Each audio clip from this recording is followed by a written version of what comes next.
আত্মেন্দ্রিয় প্রীতিবাঞ্ছা তারে বলে কাম, নিজের সুখের জন্য যা চেষ্টা তারই নাম কাম। আর কৃষ্ণেন্দ্রিয় প্রীতিবাঞ্ছা, সমস্ত ইন্দ্রিয় দিয়ে ভগবানকে, প্রিয় পরমকে কি করে সুখ দেওয়া যাবে, আমার ইহকাল পরকালে কারো কাছে কিছু চাই না, তুমি সুখী হও, এই কৃষ্ণ সুখের পর্যবেসিত ভাবটাই হলো প্রেম।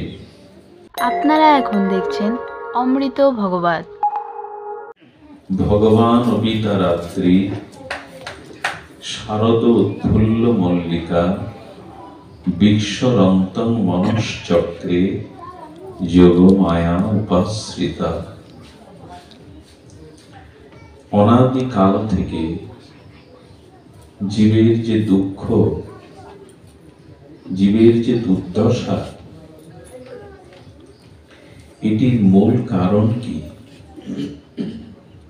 অনাদিকাল, অনাদি মানে যার আদি নাই, আর যার আদি নাই তার অন্তও নাই। অনাদি কাকে বলে? যার আদি নাই। তো অনাদি কাল হতে, অনাদি জন্ম জন্মান্তরে জীবের যে দুঃখ, দুর্দশা, অভিশাপ, এর মূল কারণ হলো কাম। কাম মানে কামনা।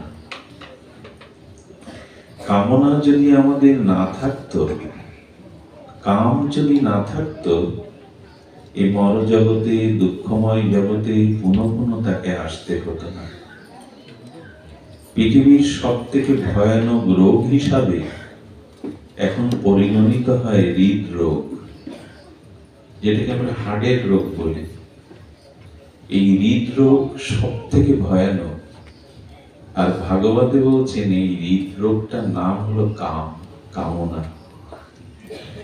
এটি সমগ্র দুঃখ, অভিশাপের, দুর্দশার মূল কারণ। সারা পৃথিবীতে যা কিছু অশান্তি, যা কিছু অভিশাপ, যা কিছু দুর্দশাগ্রস্ত, তার মূলে হলো এই কাম, কামনা। এই যে রাস, সর্বলীলা, মুকুটমণি, এই রাসলীলা হলো কাম জয়ের অন্যতম শ্রেষ্ঠ লীলা, মহা সঞ্জীবনী ঔষধি। কথাটি আবার বলি, হৃদয়ের যে কাম, হৃদয়ের যে কামনা, এটা সর্ব দুঃখ অভিশাপের মূল কারণ। এটি জয় করবার একমাত্র মহা ঔষধি হলো এই রাস। এটি যদি ধ্যান দিয়ে শ্রবণ করেন, অনুভব করতে পারবেন। এই কথা বলছো কেন ওখানে বসে?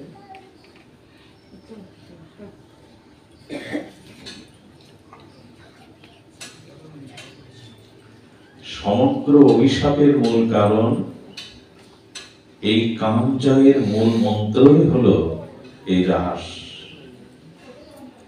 এই রাস সবখানে ব্যর্থ হওয়া উচিত নয়। আমার মতো মাদিস মায়ামুগ্ধ জীবের এই বর্ণনা করবার কোন যোগ্যতা, কোন দক্ষতা নাই। তবু মহাজনরা সব গ্রন্থে যেভাবে এটি নির্ণয় করেছেন, আমি তাদের থেকে দুটি কথা বলবার চেষ্টা করছি। নেওয়ার যোগ্যতা, নেওয়ার অধিকার, নেওয়ার শ্রদ্ধা আপনাদের। খুব গম্ভীর পরিবেশ ছাড়া রাসতত্ত্ব আলোচনা উচিত নয়। আশা করছি আপনারা ধ্যানস্থ মনোযোগ সহকারে শ্রবণ করবেন। ভগবান অবিতা রাত্রি, শারদ উৎফুল্ল মল্লিকা, বৃক্ষরন্তং মনশ্চক্রে, যোগমায়া উপাশ্রিতা। এটি রাসের প্রথম শ্লোক। স্বয়ং ভগবান শারদ পূর্ণিমার পূর্ণচন্দ্রের উদ্ভাসিত আর প্রফুল্ল চন্দ্রিমায় নীল যমুনার উচ্ছ্বসিত তরঙ্গে বংশীবটে তিনি গোপীদের সাথে গোপীনাথ মিলিত হয়েছিলেন। যোগমায়াকে আশ্রয় করেই মিলিত হয়েছিলেন। এবং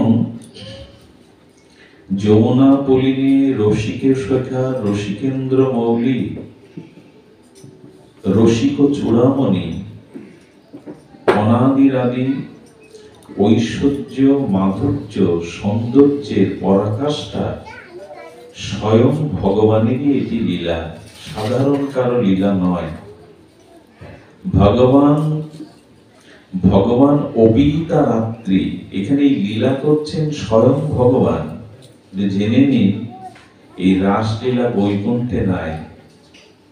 এই রাসলীলা এমনই যে রসিক শেখর ভগবান শ্রীকৃষ্ণের সন্দিনী শক্তি শ্রীমতী রাধা ঠাকুরানী প্রেমময়ী রাসেশ্বরী আর শ্রী রাধা ঠাকুরানীর লাভিনী অধীশ্বরীর সখীবৃন্দ গোপীবৃন্দ ব্যতীত এই লীলা লক্ষ্মীর সঙ্গে নারায়ণ ভাবতেও পারেন না। এই রাসলীলা বৈকুণ্ঠে নাই, অযোধ্যায় নাই, এটি একমাত্র ভৌম বৃন্দাবনে এই মহারাস সংগঠিত হয়।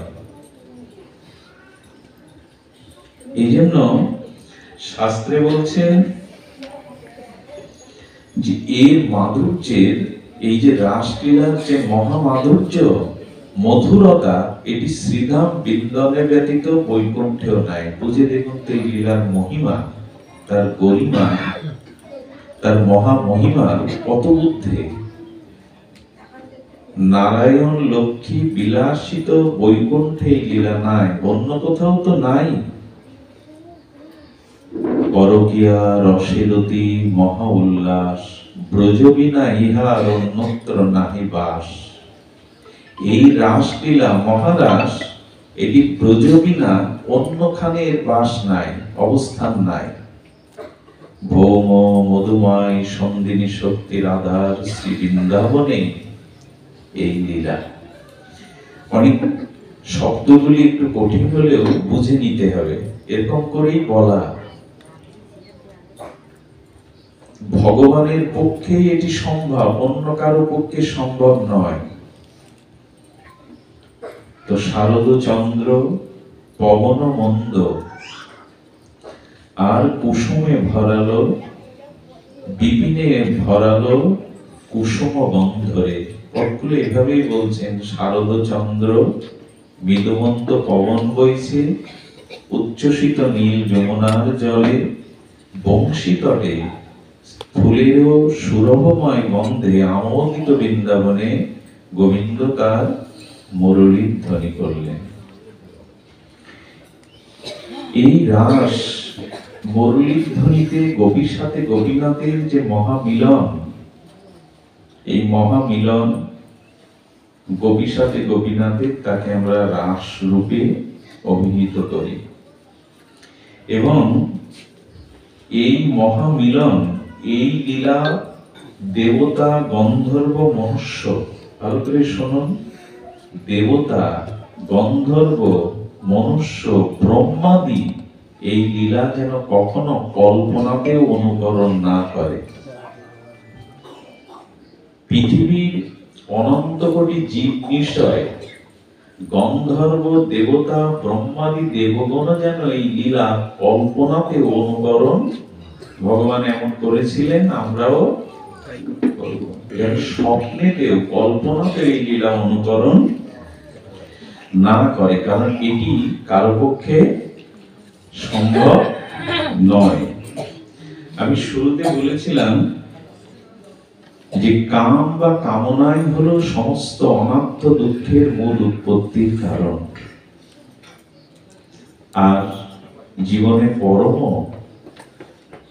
জীবনে চরম পরম মাধুর্য বা পরম মঙ্গল প্রাপ্ত হয়ে যায় প্রেমে।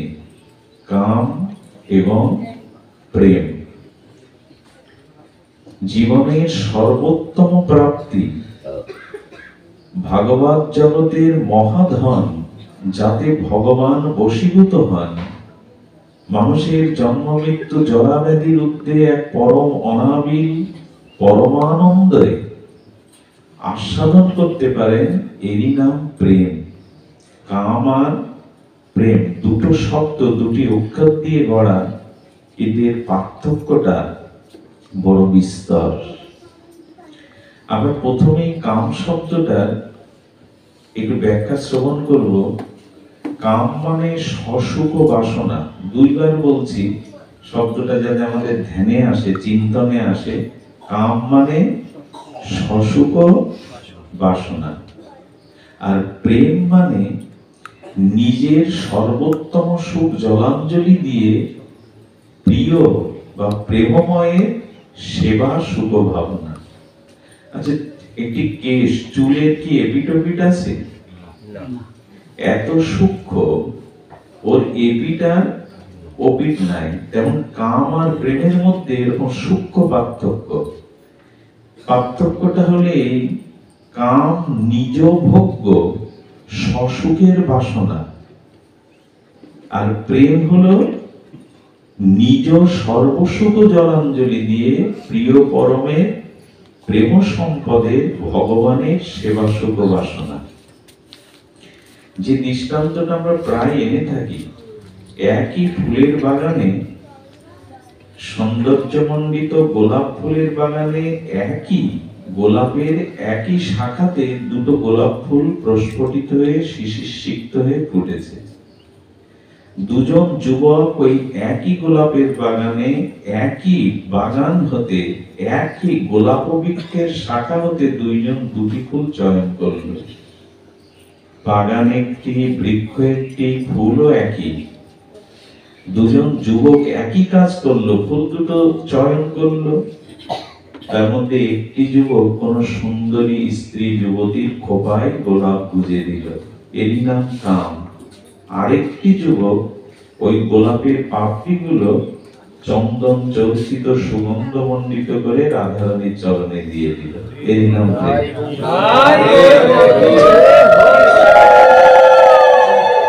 কাজ একই, ফুলের বাগান একই, দুইজনই যুবক, কাজও করলো একই।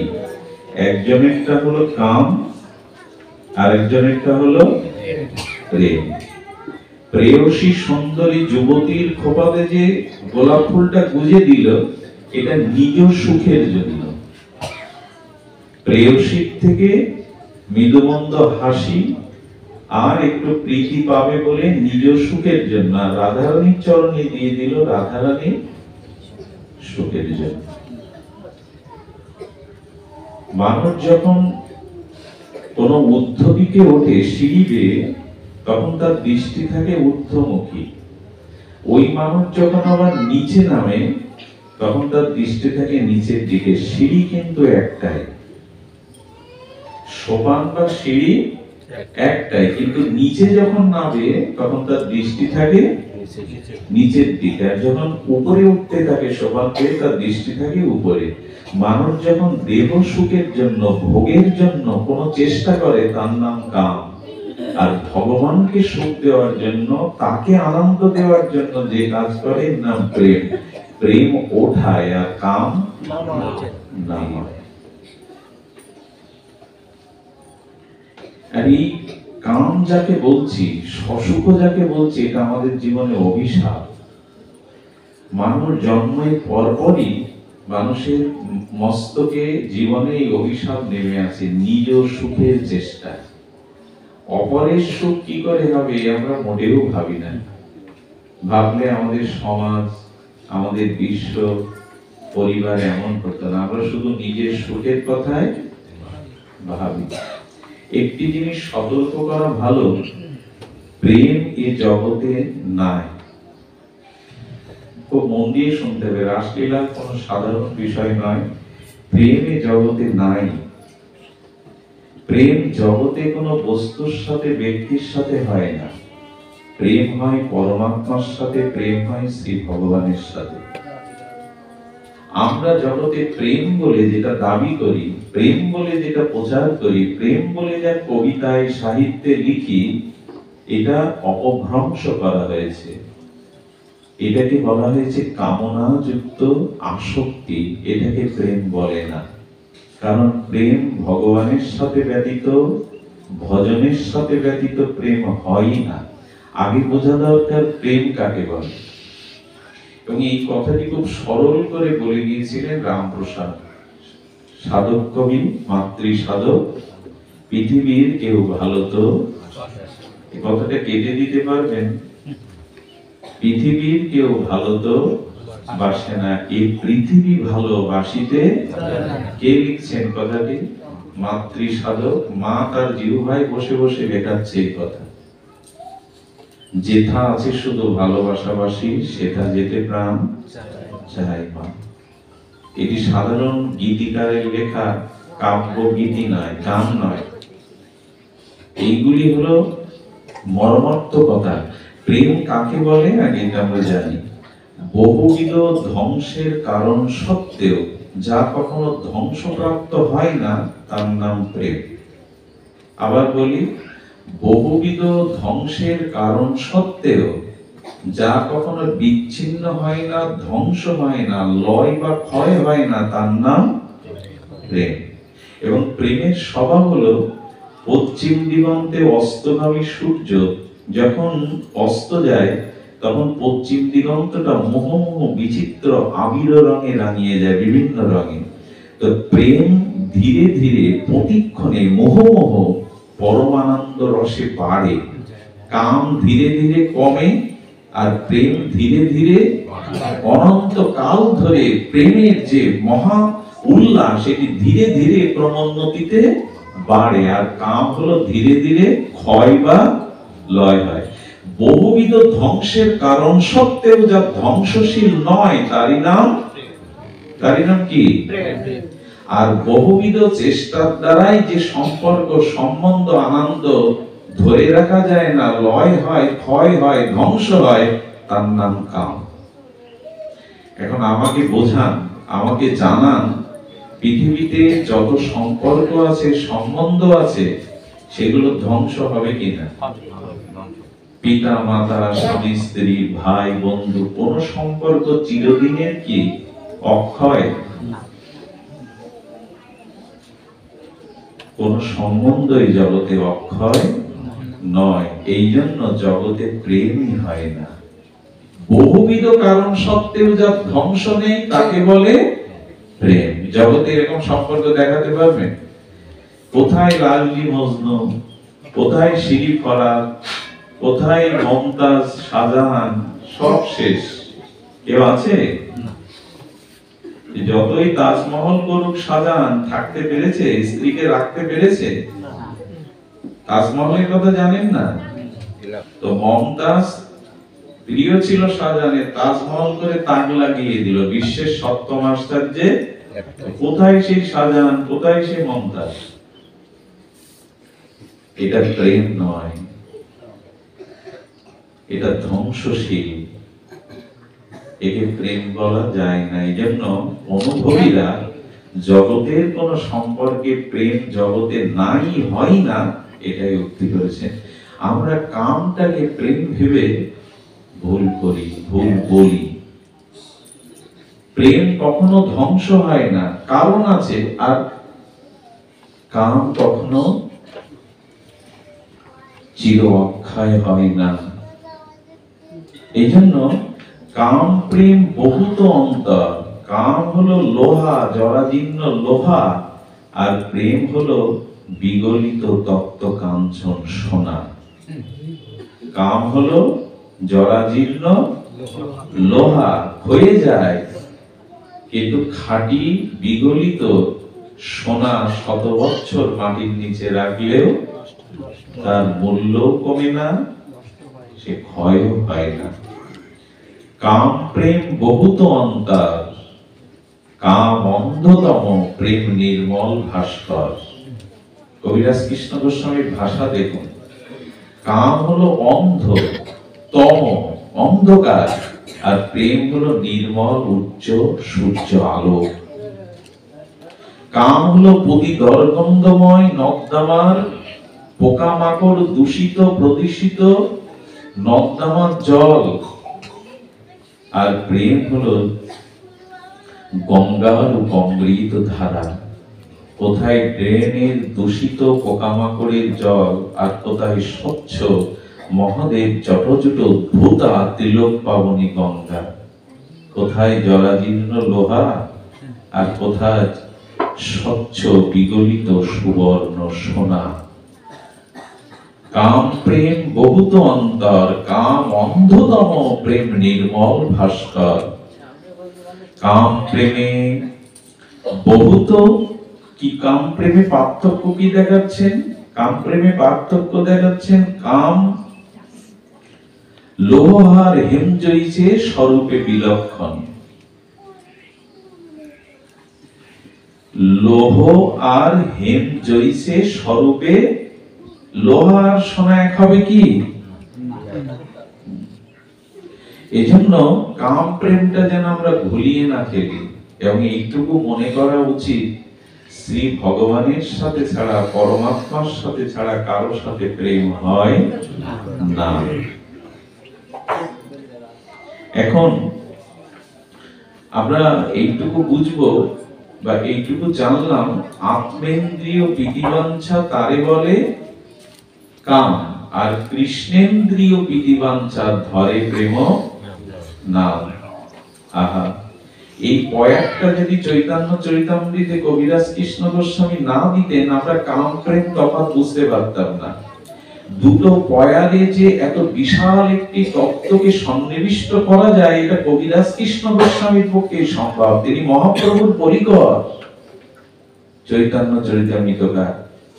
আত্মেন্দ্রিয় প্রীতিবাঞ্ছা তারে বলে কাম, নিজের সুখের জন্য যা চেষ্টা তারই নাম কাম। আর কৃষ্ণেন্দ্রিয় প্রীতিবাঞ্ছা, সমস্ত ইন্দ্রিয় দিয়ে ভগবানকে, প্রিয় পরমকে কি করে সুখ দেওয়া যাবে, আমার ইহকাল পরকালে কারো কাছে কিছু চাই না, তুমি সুখী হও, এই কৃষ্ণ সুখের পর্যবেশিত ভাবটাই হলো প্রেম। আছে কিনা নিজের কাছে প্রশ্ন করতে হবে। ধন চাই, মান চাই, সম্পত্তি চাই, সুন্দরী রমণী চাই, পরকালে মুক্তি চাই, স্বর্গ চাই, কি না চাই, তো সব নিজের জন্য। ভগবানের সুখের কি ব্যবস্থা করেছো তুমি জীবন? বাড়ি কার জন্য? ভগবানের জন্য। গাড়ি কার জন্য? সোনা দানা টাকা সম্পত্তি কার জন্য? আমরা যা কিছু আয়োজন করেছি জীবনে, তা আমার আত্মসুখের জন্য, স্ত্রী পুত্র বন্ধু সজ্জন কুটুম্ব তার জন্য। গোবিন্দ সুখের জন্য কি করেছি? এই জন্য আত্মসুখের যা কিছু চেষ্টা, এই জন্য তো এই সব দিয়ে আজও কোন মানুষকে পরিপূর্ণ শান্তি দেওয়া যায় না। এর মধ্যে একজন আমাকে বলুন যে মোটামুটি ভগবান আমাকে সম্মান, অর্থ, বাড়ি, একটা ভালো স্ত্রী পুত্র কন্যা দিয়েছে, আমি চিরসুখী। একজন বলুন আমি আপনার চরণের দাস হয়ে থাকবো সারা জীবন। কামে সুখী হওয়া যায় না, প্রেমই মানুষকে পরমানন্দ দিতে পারে। কাম কখনো যে সুখী হয় না, সেটা রাজা মহারাজা, ধনী, চলচ্চিত্রের নায়ক নায়িকা থেকে শুরু করে পৃথিবীর যত উচ্চ সম্পদশালী লোক, এদের যন্ত্রণা আরো বেশি, এদের কষ্ট আরো বেশি। যত ভোগের সামগ্রী নিজের সুখের জন্য করা, তার মধ্যে আছে যন্ত্রণা, অভিশাপ, হারানোর বেদনা। এর সব থেকে বড় প্রমাণ কি জানেন? অনেক প্রধানমন্ত্রী পর্যন্ত, অনেক বড় শেঠ শিল্পপতি পর্যন্ত বৃন্দাবনে গাছতলায় বাস করা, ছেঁড়া কাপড় পরা, ধুলোমলিন সাধুর কাছে গিয়ে আশীর্বাদ চায়। কারণ কি? যে সাধু বৃন্দাবনের বৃক্ষতলে মলিন থান করে বসে আছে, রাজা মহারাজা শিল্পপতিরা তার কাছে গিয়ে করুণা চায়, আশীর্বাদ চায়। কারণ কি? কারণ আমি শান্তি, আমার মনে শান্তি নাই। ওনার আছে কেন? ওনার তো কিছুই নাই। প্রেম মানুষকে আনন্দ দেয়, কাম মানুষকে বেদনা দেয়, যন্ত্রণা দেয়, দুঃখ দেয়। পৃথিবীতে যেখানে যত অশান্তির মূলে হলো নিজ সুখের চেষ্টা, ভোগের চেষ্টায় কাম। কথাটা একটু বিস্তার করে বলছি, কারণ প্রেমটা, আমরা কামটাকে প্রেম রূপে প্রচার করি, এটা ভালো করে বোঝা দরকার। কাম প্রেম এক নয়। কামের পরিচয়, প্রেমের পরিচয় দিচ্ছেন কবিরাজ কৃষ্ণ গোস্বামী। বলছেন কামের তাৎপর্য নিজ সম্ভোগ কেবল, আহা কি পয়া। কামের তাৎপর্য নিজ সম্ভোগ কেবল, নিজের ভোগের জন্য যা সেই সম্ভোগ নিজের উপভোগ বা ভোগের জন্য তাকে কামের তাৎপর্য। কামের তাৎপর্য নিজ সম্ভোগ কেবল, আর কৃষ্ণ সুখ বাঞ্ছা হয় প্রেম তো প্রবল। ভগবানের সুখের চেষ্টা, ভগবান বাদ দিন, আমরা জীবনে অন্যের সুখ চাই তো? আমারটা আদায় করতে পারলেই হলো, আর কার কি হলো তাতে, ঘরের মানুষেরও কি হলো তার মনের দিকে, আমারটা আদায় করতে পারলেই হলো। আরে ভগবানকে ভালোবাসা ছেড়ে দিন, মানুষকেই তো ভালোবাসতে ভালোবাসা মানে অন্যের সুখটা চাইতে পারলাম না। ভগবানকে ভালোবাসা তো অনেক দূরের কাছে, ঘরের মানুষগুলোর সুখের দিকে তাকালাম না, তাদের কাছ থেকে আমার সুখ আদায় করে নেওয়ার জন্য ব্যস্ত। আর যখনই তুমি আমাকে আর সুখ দিতে পারবে না, তখন তোমার আর প্রয়োজন নেই। এই হলো জগৎ স্বার্থের জায়গা। এই কথাটা যে কত কোটিবার উচ্চারণ করেছি, উচ্চারণ করেও তো বুঝিনি, সে বোধ সে চেতনা নাই। বললেন জগতের সব থেকে বড় বলছেন যে জগতে কারোর সাথে কারো প্রীতি নাই। কেন জানেন? প্রীতি নাই এই জন্য, কারোর সাথে প্রীতি হয় না, হওয়া সম্ভব নয়। তার কারণ একটি, যে জগতে যেটুকু বললেন বিল্বমঙ্গল, ভুল ব্যাখ্যা করছে কেন? ভালোবাসা তো ছড়াছড়ি জগতে, এখন তো ভালোবাসাময় জগৎ। কিছু মনে করবেন না, এখন ভালোবাসা দিবসও চলে এসছে। কোটি কোটি টাকার ফুল বিক্রি হয়, মিষ্টি বিক্রি হয়, ভালোবাসা দিবস। কি বলে জানো ইংরেজিতে? কি বলে হৃদয় দা?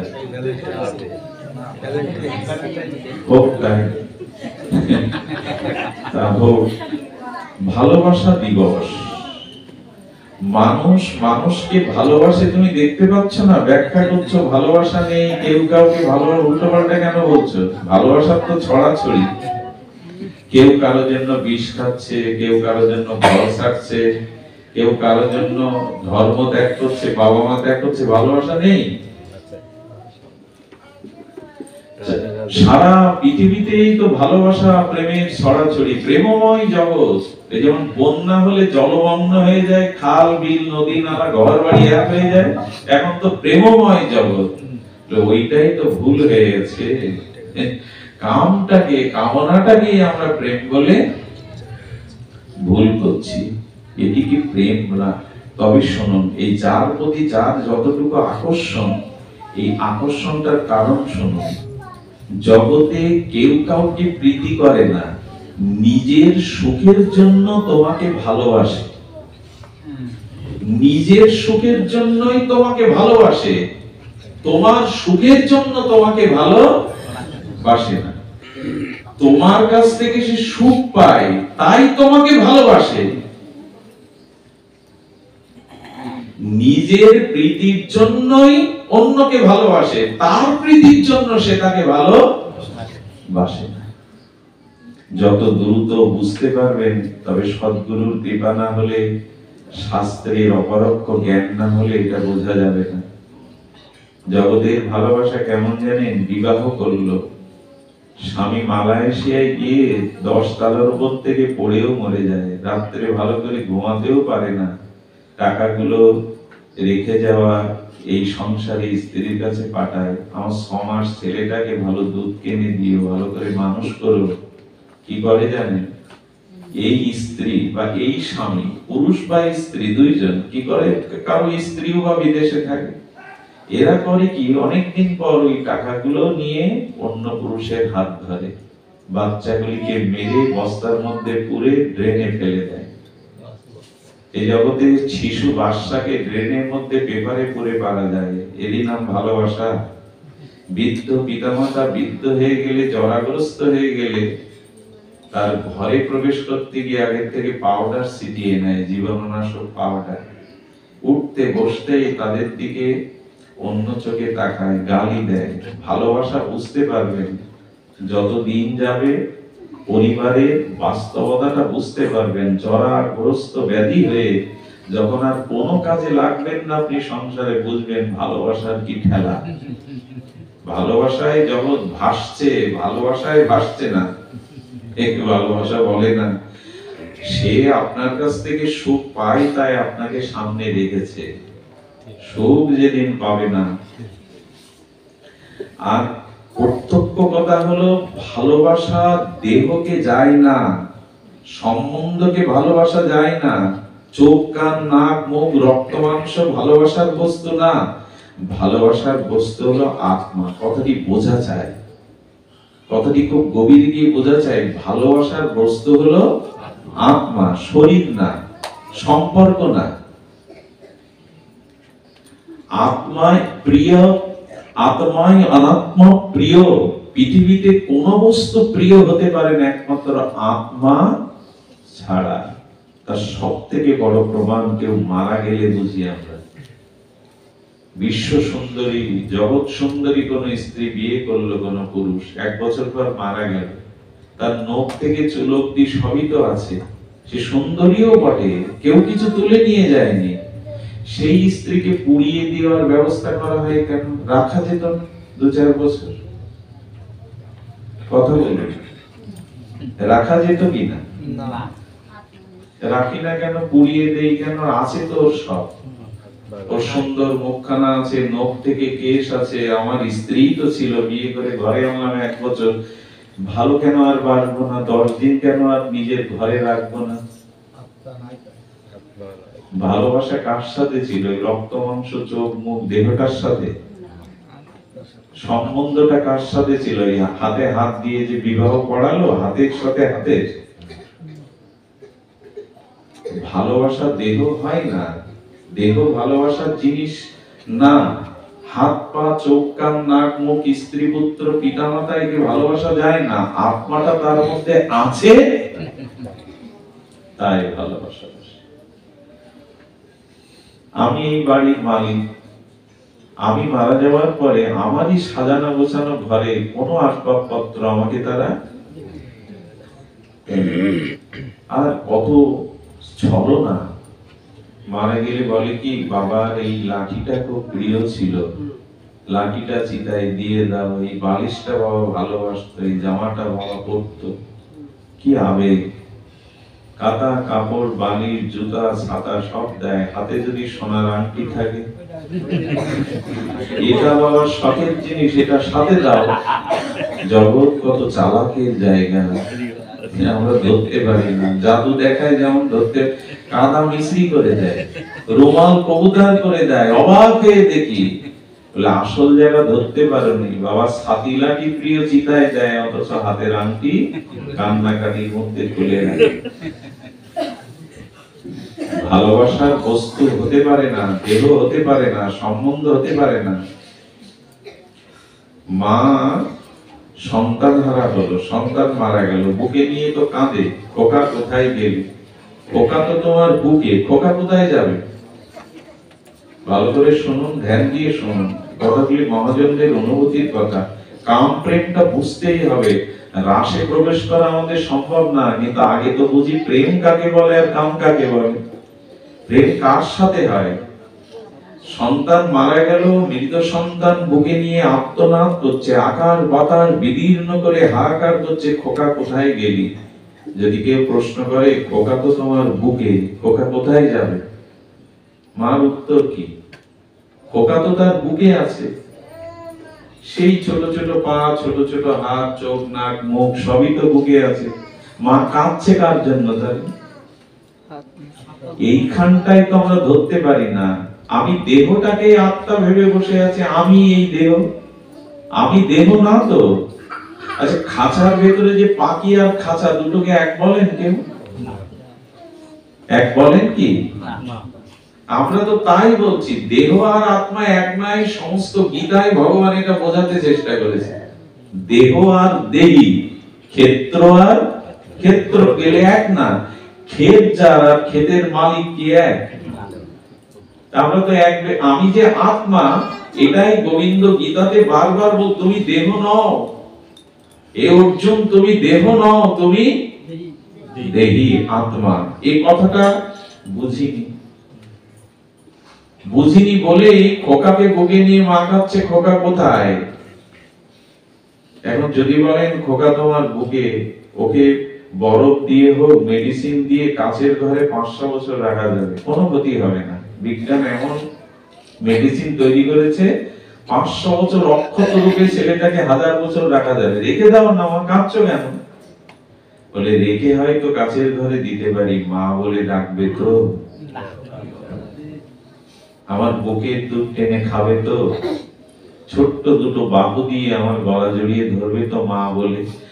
ওই শক্তিটার খোঁজ করেছো কোনদিন? যে শক্তি ওর মুখ দিয়ে মা বলাতো, হাত দুটো জড়িয়ে ধরতো, ওই শক্তিটা হাতের না আপনার? মুখে যে আমি কথা বলছি এই শক্তিটা আমার মুখের জিহ্বার বিল্বমঙ্গলের না আপনার? মরা ব্যক্তি কথা বলতে পারবে তো? খোঁজ করছি কার আমরা? সাজাচ্ছি, গোছাচ্ছি, খাওয়াচ্ছি, পড়াচ্ছি কিসে? সব থেকে বড় অভিশাপ দেখুন, ড্রেসিং টেবিলে গিয়ে দেখুন পান নখ থেকে মাথার জন্য প্রসাধনী কতগুলো বোতল সাজানো আছে। আত্মাকে সুন্দর করার, আত্মাকে সাজানোর কিছু আছে আপনার ঘরে? দেহকে এত সাজাচ্ছেন, খাওয়াচ্ছেন, সে মাখন, যা হয় মাখন আপনারা, কিন্তু আত্মাকে সুন্দর করা যায় এরকম কোন প্রসাধনী ঘরে রেখেছেন? আমি আজকে চমকে উঠেছিলাম, আমাদের প্রতিষ্ঠানে একজন সাহায্য নিতে এসেছিল, ওনার এখানে ক্যান্সার হয়েছে। আমি দেখে চমকে উঠেছি, সে বিভৎসতা। সুন্দর কোন যুবতী বা সুদর্শন যুবকের যদি ক্যান্সার হয়, থেরাপি দেয় না 3-4 বার, তার দিকে তাকাতে পারবেন না, তো বিভৎস হয়ে যায়। এ দেহ পচা গলা, রক্ত মাংস, অস্থি মজ্জা, হাড় নাড়ি ভুড়ি মলমূত্র, শুধু উপরে চামড়াটা ঢাকা বলে। যদি ভেতরেরটা যদি চামড়ার বাইরে রাখতেন আর চামড়াটা যদি ভেতরে ঢুকিয়ে দিতেন, আপনি নিজের গায়ে থুতু ফেলতেন নিজে। আবার বলি, চামড়াটা ভেতরে দিন, আর ভেতরে যে মলমূত্র নাড়ি ভুড়ি রক্ত মাংস হাড় আছে ওইটা বাইরে রেখে দিন, আপনি আপনার গায়ে থুতু ফেলবেন। অমেদ্য পূর্ণা গিরিমি জাল সংকুলে স্বভাব দুর্গন্ধে বিনিন্দিতান্তরে রমন্তি মূঢ় বিরমন্তি পণ্ডিতা। কোন জ্ঞানী পণ্ডিত ব্যক্তি কখনো দেহকে আমি ভাববে না, আত্মা ভাববে না। এ দেহ জরামরণগ্রস্ত, এই যৌবন বেশি দিন থাকে না, রূপ বেশি দিন থাকে না, রোগ এসে জরা এসে কেড়ে নিয়ে যায়। এটা ভালোবাসার বস্তু হতে পারে না। আর জগতের 99% ভালোবাসাটা দেহ কেন্দ্রিক, আত্মা কেন্দ্রিক নয়। এজন্য ভালোবাসা হয়ই না, ভাঙা বাসা হয়। কি হয়? ভেঙে যায়। কেউ স্থায়ী করতে পেরেছে কিছু? এই জন্য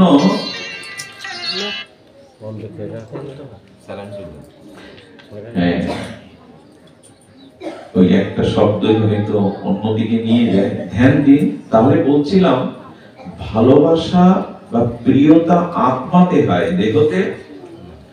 স্বামী মারা গেলেও স্ত্রীকে বলুন কাল সকালে ওকে দাহ ক্রিয়ার জন্য শ্মশানে নেব, আজকের রাতটা তোমার ঘরে থাক। কোন মৃত স্বামীর লাশ তার স্ত্রী অন্ধকার একই শয্যায় রাখতে রাজি হবে না। এতদিন তো ছিলে, আজকে কোথায় গেল প্রিয়তা, কোথায় গেল আপনত্ব, কোথায় গেল ভালোবাসা? বলে ভালোবাসার যেটা চলে গেছে, পাখি উড়ে গেলে খালি খাঁচাটার কি বা মূল্য, তো যেমন ধরে নষ্ট হয়ে যাবে। এই জন্য যতদিন এইটি গীতা বলেছে, যতদিন আত্মা, দেহ আর আত্মা, ক্ষেত্র আর ক্ষেত্রজ্ঞ তুমি ভেদ না দেখতে পারবে, ততদিন ধর্ম জগতে প্রবেশের অধিকারী হবে না তোমার। এখন আমরা তো দেহকেই আমি ভেবে আছি, আত্মার সন্ধান আমরা। আচ্ছা, সমস্ত পৃথিবীতে দেহ সাজাবার জন্য প্রসাধনী, দেহ সাজাবার জন্য সবকিছু আছে, আত্মাকে সাজাবার জন্য, আত্মাকে সুন্দর করবার জন্য। আমি মাঝে মাঝে একটা জায়গায় বলছিলাম, এখন বিউটি পার্লার খুব চালু হয়েছে, ছেলেদের হোক আর মেয়েদের হোক। বিউটি পার্লারে কি সাজায়? দেহকে বা নিজের মুখশোভাকে সুন্দর করে। আমার মনে হয় আত্মাকে সাজানোর একটা বিউটি পার্লার আছে, সেটা হলো এই সাধু সঙ্গে হরি কথা। এখানে এলে আত্মাকে সাজানো যায়, আত্মা সুন্দর হয়।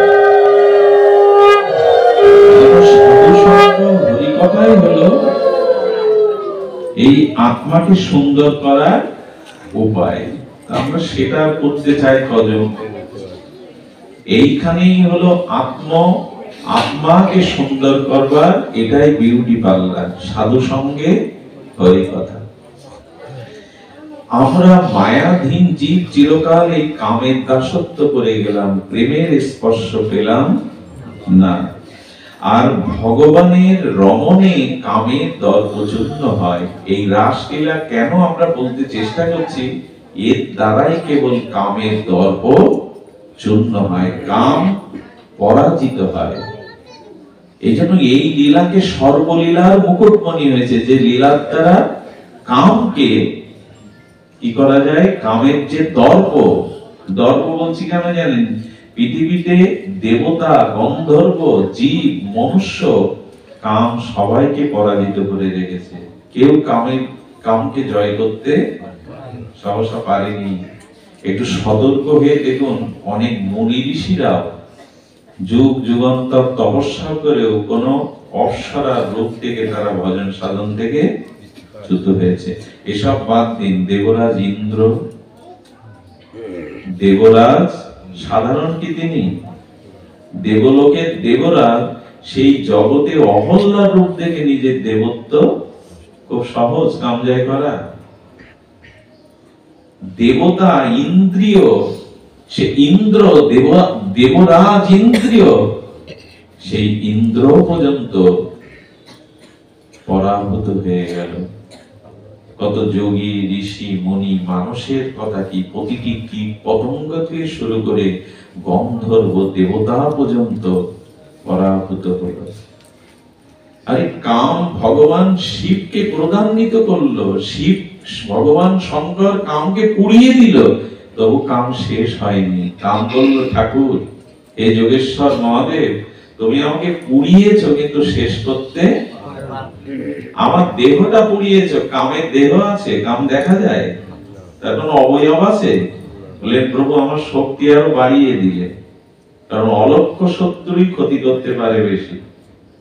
কামের তো কোনো শরীর নাই, কাম একটি দেবতা, মদন কামের নাম হলো, কিন্তু তাকে দেখতে পাবেন না। শিব ঠাকুর তাকে পুড়িয়ে দিয়েছিলেন, শিব ঠাকুর বললেন, পোড়ানো ঠিক হয়নি, আমি তো তার শক্তি শেষ করতে। ভগবান শিবকেও ক্রোধ এনে দিয়েছিল, এই কাম এত ভয়াবহ। শিব ঠাকুর ক্রোধান্বিত হয়ে তার আজ্ঞা চক্রে, তার তপস্যা অগ্নিতে, যোগের অগ্নিতে পুড়িয়ে দিয়েছিলেন, কিন্তু কামকে শেষ করা যায়নি। এজন্য এটা বড় দুষ্পরণীয়, দুত্তর্য। নিজের ছায়াকে যেমন কেটে বাদ দেওয়া যায় না, কাম থেকে মুক্তি পাওয়া খুব সহজ নয়। সারা পৃথিবী যা কিছু দুঃখ দুর্দশা, তার মূল কারণই হলো এই নিজের সুখের বাসনারূপ অভিশপ্ত কাম। এখন আসুন, এত বিস্তার, এত কিছু কাম আলোচনা, কামের আলোচনা, সসুখ বাসনার আলোচনা ভালো লাগে না, কিন্তু এখান থেকে আমরা বেরোবার উপায় কি? সেই উপায়টা হলো রাসলীলা। খুব সংক্ষিপ্ত সার কথাগুলি আমরা বলবার চেষ্টা করি, যে এই লীলাটি কামের দর্পচূর্ণ করবার লীলা। কারণ এই কাম, তিনি প্রতীক্ষায় ছিলেন, আমি দেবতাদের, কত যোগীকে, মনুষ্যের কথা বাদ দিন, আমি ব্রহ্মাকে, আমি ভগবান শিবকেও ক্রোধান্বিত করেছি, কিন্তু যদি আমি আর একজনকে এই কামের দ্বারা বশীভূত করতে পারি, পরাজিত করতে পারি, তবে আমি হব অনন্ত ব্রহ্মাণ্ডের শ্রেষ্ঠ বিজয়ী। কামের লক্ষ্য ছিল বৃন্দাবনে শ্রী গোবিন্দের দিকে, আর সেই সুযোগটা সে নিয়েছিল বহুবার। যখন গোবিন্দ শিশু রূপে খেলছে, তবে শিশুর উপর তো কাম প্রয়োগ করা যাবে না। অপেক্ষা ছিল এই শারদ আজকের এই তিথিতে, রাস রজনীতে, যেখানে গোপীর সাথে গোপীনাথ মিলিত হয়েছিলেন বক্সির ধ্বনিতে। এখানেই কাম বৃন্দাবনে কামের প্রবেশ নেই। এই অপ্রাকৃত নবীন মদন দর্শন করে কাম গিয়েছিল এই আস্ফালন করতে করতে, যদি বৃন্দাবনে আর শ্রী গোবিন্দকে আমি পরাভূত করতে পারি, আমি হব সর্বেশ্বর। পঞ্চম বাণে শ্রী গোবিন্দের রাসে যখন বাণ প্রস্তুত করে নিক্ষেপ করেছিল, হঠাৎ তাকিয়ে দেখেন শ্রী গোবিন্দের বামে আছেন প্রেমময়ী ভাবময়ী রাসেশ্বরী রাধা ঠাকুরানী। এই রাধা ঠাকুরানী সহ যুগলকে দেখে মদন মূর্ছিত হয়ে পড়ে গেলেন। আর যখন চেতনা এলো তখন কাঁদতে কাঁদতে বললেন, এই যুগল দর্শন করে আমার এই প্রার্থনা, আমাকে কেন এই দেহ দিলে? বৃন্দাবনের একটি কীট পতঙ্গ করেও যদি পাঠাতে, এই যুগল সেবা করে আমি ধন্য হতে পারতাম। কাম পরাভূত হয়ে গেল, কাম মূর্ছিত হয়ে গেল। সেই দিন থেকে গোবিন্দের নাম হলো মদন মোহন। মদন এই কামকে জয় করার একমাত্র, দেখুন কামকে কিন্তু আপনি জোর করতে পারবেন না। ছায়াকে আপনি অস্ত্র দিয়ে, বোমা দিয়ে বল প্রয়োগ করে ছায়া তাড়াতে পারবেন না। তেমনি কামকে জয় করতে হবে প্রেম দিয়ে। সেই প্রেমটা হলো এই যুগল প্রেম। বৃন্দাবনের গোপীর সাথে গোপীনাথের রাস রজনীতে যুগলকে দর্শন করে কাম মোহিত হয়ে গেল, মূর্ছিত মদন। সেখানে আর কাম ঘুমন্ত, জাগে না। কি অদ্ভুত! এই জন্য ভগবান শঙ্করকে বলা হয় মদন দহন। মদনকে তিনি দহন মানে পুড়িয়েছিলেন, আর কৃষ্ণকে বলা হয় মদন মোহন। তবে রাধারানী বামে না থাকলে বিশ্বমোহন হতে পারত কৃষ্ণ, মদন মোহন হতে পারত না। রায় বলে আমার কৃষ্ণ মদন মোহন, সুখ বলে আমার কৃষ্ণ মদন মোহন, সারি বলে আমার রায় বামে যতক্ষণ। রাধারানী না থাকলে গোবিন্দ তুমি মদন মোহন হতে পারতে না। কারণ রাধা ঠাকুরানী হলো প্রেম, রাধা ঠাকুরানী হলো প্রেমের মূর্তি। রাধারানী গড়া হলো প্রেম দিয়ে, রাধা অন্য কিছু না। রাধারানীর দুটো পরিচয় দেওয়া আছে, এক প্রেমময়ী মানে প্রেম দিয়েই গড়া, আর এক হলো রাধারানী হলেন পিপাসাময়ী। কৃষ্ণের জন্য যে পিপাসা, তার মধ্যেই হলেন রাধারানী। কৃষ্ণ পিপাসা, সেই মূর্তি হলে রাধা ঠাকুরানী। এই জন্য জগতে আরেকটি জিনিস আমরা বলবো সংক্ষিপ্ত করে, জগতে দুটো আনন্দ আছে, একটা বিষয় আনন্দ আর একটা হলো স্বরূপানন্দ। স্বরূপানন্দ মানে আত্মানন্দ, প্রেমানন্দ। আত্মানন্দের অনেক ঊর্ধ্বে প্রেমানন্দ। তাহলে কি বললাম, একটা হলো বিষয়ানন্দ আর একটা হলো স্বরূপা আনন্দ। এটি আরেকটু ধ্যান দিন, অলসতা আসতে পারে, সারাদিন পরিশ্রম, আর হরি কথা শুনলে এমনি একটু ঘুম পায়, এখন আত্মাটা শান্তি পায়। মানুষ তো এখন নানান চিন্তায় থাকে, রোগ শোকে, ঘুম হতে চায় না বিছানায়। সুনিদ্রা এখন প্রায় মানুষের হয় না। ঘুমের মধ্যে যদি স্বপ্ন দেখেন, ওটা সুনিদ্রা বলে না। স্বপ্নহীন যে গাঢ় সুশক্তি, তাকে বলে সুখনিদ্রা। প্রায় মানুষের এটা এখন হয় না। আর খুব গাঢ় নিদ্রা হলে স্বপ্ন শূন্য, তখন মানুষ আত্মার সাথে লীন হয়। ঘুম থেকে উঠে বলে বড় সুখে ঘুমিয়েছিলাম। তো ঘুম তো ভেঙে যায়, বিভিন্ন স্বপ্ন এসে বাধা দেয়। এই জন্য ভগবত আসরে ঘুমানো ভালো। ভালো এই জন্য যে এখানে এলে আত্মা শান্তি পায়। এই জন্য ঘুম যদি বিছানায় না হয়, এখানে হরি কথা আরাম পায়, হরি কথা ঘুমায়, তাতে আর দাবি কারো কিছু নেই। তবে হরি কথাতে চিত্তে আনন্দ আসে, আত্মা খোরাক পায়, খাদ্য পায়। তবে হরি কথাতে ঘুমালে কিছুটা নিজে কিছু হারাতে হয়। এই এক একটা শব্দ ভগবানের বাণী আমাদের চিত্তকে পরিবর্তন করতে পারে, স্বভাবকে পরিবর্তন করতে পারে। এই জন্য আপনাদের ঘুম পাড়ানি গান আমি বেশিক্ষণ শোনাবো না। আপনারা জেগে থেকে কিছুক্ষণ শ্রবণ করুন, বিষয় আনন্দ আর স্বরূপ আনন্দ শব্দ দুটি একটু জানতে হবে। এই যে অর্থবিত্ত, রূপ, যৌবন, ভোগ বিলাস, মান সম্মান যা কিছু নিয়ে আছি একে বলে বিষয়, একে বলে বিষয় আনন্দ। এর সাথে আত্মানন্দের কোনো যোগ নাই। আর আত্মানন্দটা, স্বরূপানন্দটা, সে আনন্দ এক বিন্দু। সেই স্বরূপানন্দের এক বিন্দুতে এই জগৎ মেতে আছে। দেখুন, বেদ বলেছেন, এই মন্ত্রটা বেদে বলেছেন, এতা সাইবানন্দ সান্নানি ভূতানি মাত্রা জীবন্তি। গোবিন্দের, স্বরূপানন্দের, প্রেমানন্দের এক ফোঁটা গোবিন্দ এই জগতে দিয়েছেন, তাতেই জগৎটা এখনো বেঁচে আছে, না হলে জগৎ বাঁচত না। কফোটা? সেই প্রেমের এক কণ, শুনুন, সেই প্রেমের, সেই স্বরূপানন্দ রাধা প্রেমের, কৃষ্ণ প্রেমের এক কণ, সেই প্রেমের এক কণ ডোবাই সর্ব ত্রিভুবন। এই কল্পনাতেও আসবে। সেই আত্মানন্দ, স্বরূপানন্দ, রাধারানীর প্রেমের এক বিন্দুতে জগৎ এখনো টিকে আছে। ওই এক বিন্দু যদি গোবিন্দ না দিতেন, জগৎ বাঁচত নাই। এখনো পিতা মাতা, ভাই, স্বামী স্ত্রীর মধ্যে যেটুকু প্রীতি আছে সেটুকু ওই এক বিন্দুরই ছোঁয়ালে জগৎ এতদিন সব মারাই যেত। তাহলে সেই স্বরূপানন্দের ক্ষমতা কি দেখুন, এক বিন্দুতে জগৎ বেঁচে আছে।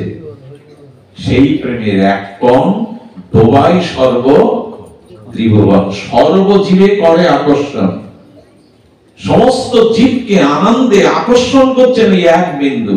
তাহলে সিন্ধুতে কি আছে সেটা আমাদের কল্পনাতেও আনতে পারবো।